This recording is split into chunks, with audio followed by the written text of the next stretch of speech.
अस्सलाम वालेकुम students, continue कर रहे हैं हम प्रीवियस लेक्चर को ही। हम डिस्कस कर रहे थे एयर पैसेजवे। एयर पैसेजवे में अभी तक हमने डिस्कस किया एयर पैसेजवे के इनिशियल पार्ट्स, जिसमें हमने डिस्कस किया nasal cavity, pharynx, larynx, trachea, bronchi, bronchioles, right. So today we are going to start alveolar ducts and alveoli. Alveolar ducts और एल्वुलाई क्या होते हैं? अभी तक हमने ये बात की थी कि लंग्स में जब ब्रोंकाई एंटर होते हैं तो वो छोटी फाइन ट्यूब्स बना देते हैं and these small fine tubes are called bronchioles.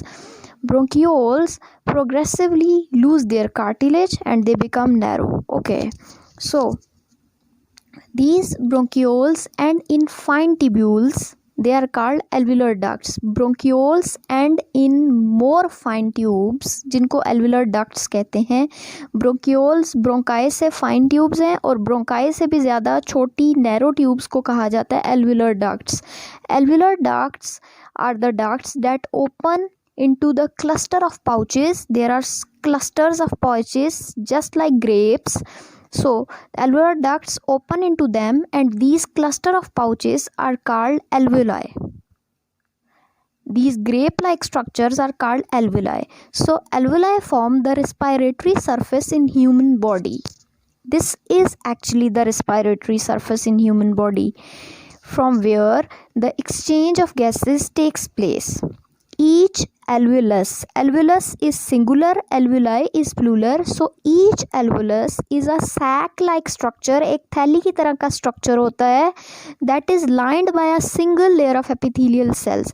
अच्छा, ये एक पैकेट जो होता है, छोटे छोटे पाउचेज होते हैं, बिल्कुल ग्रेप्स की तरह का एक स्ट्रक्चर बनाते हैं जिसको हम एल्वुलाई कहते हैं. और एक जो एल्वुलस है वो एक सैक होती है, एक थैली की तरह का स्ट्रक्चर होता है, ठीक है, जिसको एपिथेलियल सेल्स की एक सिंगल लेयर ने कवर किया होता है. यानी कि वो एपिथेलियल सेल्स की एक लेयर ने उसको बनाया हुआ होता है, ठीक है.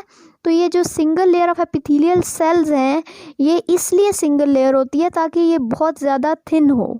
उसकी वजह ये होती है कि इसको ऊपर से सराउंड किया हुआ होता है, बाहर की तरफ से इसको सराउंड किया हुआ होता है नेटवर्क ऑफ कैपिलरीज ने, ठीक है. इसको स्मॉलेस्ट ब्लड वेसल जिनको आप कैपिलरीज कहते हैं उसने सराउंड किया हुआ होता है. तो बाहर कैपिलरीज हैं और इस पाउच के अंदर ये बिल्कुल बैलून की तरह से अंदर से खाली है. तो इसके अंदर एयर है जो कि बाहर से आपने इनहेल की हुई है, सांस ली है, अंदर एयर आई है. तो अंदर एयर है, बाहर जो है आपके पास कैपिलरीज का नेटवर्क है. तो इस तरह से गैशियस एक्सचेंज हो जाता है. सिंपली डिफ्यूजन का प्रोसेस होता है क्योंकि कैपिलरीज के अंदर जो है हमारे पास कैपिलरीज का जो नेटवर्क है, यहाँ पर हमारे पास ब्लड जो होगा वो डायरेक्टली इन कांटेक्ट होगा इस एपिथेलियल लेयर सेल के साथ. और अब गैशियस एक्सचेंज कैसे होता है? गैशियस एक्सचेंज ऐसे होता है कि सबसे पहले पल्मोनरी आर्टरी हार्ट से डीऑक्सीजनेटेड ब्लड लेकर आती है. आप जानते हैं कि पल्मोनरी आर्टरी वो वाहिद आर्टरी है जिसके अंदर डीऑक्सीजनेटेड ब्लड होता है, बाकी सारी आर्टरीज़ के अंदर ऑक्सीजनेटेड ब्लड होता है. तो पल्मोनरी आर्टरी जब लंग्स की तरफ आती है डीऑक्सीजनेटेड ब्लड लेकर, तो वो आर्टरीज़ डिवाइड हो जाती हैं और आर्टरीज से आर्टीरियोल्स बन जाती हैं और आर्टीरियोल्स से कैपिलरीज बन जाती हैं, ठीक है. मज़ीद स्मॉलर ब्लड वेसल जिनको कैपिलरीज कहते हैं वो बन जाती हैं और कैपिलरीज ने ही एल्वुलाई को सराउंड किया होता है, ठीक है. अब यहाँ पर ये कैपिलरीज जिन्होंने सराउंड किया हुआ है एल्वुलाई को, इस लेवल के ऊपर गैशियस एक्सचेंज होगा और ये कैपिलरीज सारी ज्वाइन करेंगी आपस में, वेन्यूल बना देंगी, ठीक है. और वेन्यूल जो बनाएंगी, इस वेन्यूल ने आपस में मिलना है. वेन्यूल्स आपस में जब ज्वाइन होंगे तो पल्मोनरी वेन बन जाएगी और ये पल्मोनरी वेन जो है ये ऑक्सीजनेटेड ब्लड लेकर वापस हार्ट में चली जाएगी, ठीक है. तो अब तक हमने क्या बात की है? अब तक हमने ये बात की है कि लंग्स के अंदर जब एंटर होती हैं ब्रोंकाई तो वो डिवाइड हो जाती है मज़ीद फाइनर ट्यूब्स में जिनको ब्रोंकियोल्स कहते हैं और ब्रोंकियोल मज़ीद डिवाइड होकर फाइन ट्यूब्स बनाती हैं जिनके एल्वुलर डक्ट्स कहते हैं. एल्वुलर डक्ट्स जो हैं वो एंड होती हैं एल्वुलाई पे. एल्वुलाई जो हैं these are the cluster of pouches, ठीक है, which are air pouches actually and they are providing the respiratory surface in human body. So each alveolus is lined by a single layer of epithelial cells.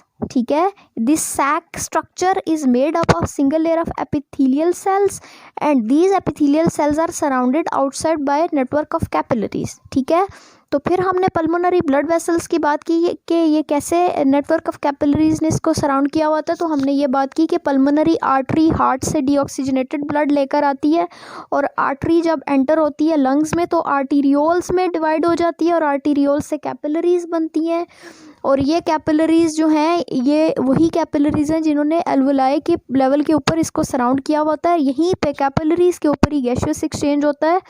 कैसे exchange of gases होता है, यहाँ पर जो blood आया था pulmonary artery से चूँकि वो डीऑक्सीजनेटेड है तो कैपिलरी के अंदर जो ब्लड गया है जिन्होंने एल्वुलाई को सराउंड किया हुआ है उन कैपिलरीज में जो ब्लड मौजूद है उस ब्लड के अंदर ऑक्सीजन कम है और कार्बन डाइऑक्साइड ज़्यादा है। अब कार्बन डाइऑक्साइड ज़्यादा कहाँ पर है, कार्बन डाइऑक्साइड ज़्यादा कैपिलरीज में है जबकि ऑक्सीजन ज़्यादा कहाँ पर है, पाउचेज में। तो सिंपली यहाँ पर एक्सचेंज हो जाता है गैसेस का डिफ्यूजन के प्रोसेस से। ठीक है, और उसके बाद ये कैपिलरीज जो ब्लड वेसल्स हैं ज्वाइन करके आर्टीरियोल्स कैपिलरीज ज्वाइन करके वेन्यूल्स बना देती हैं और वेन्यूल्स ज्वाइन करके पल्मोनरी वेन बना देती हैं और pulmonary vein go back to your heart. So this is all about the gaseous exchange in humans. This is all about the respiratory surface in human and this is all about how exchange of gases takes place in humans or how alveoli are providing the respiratory surface in human body.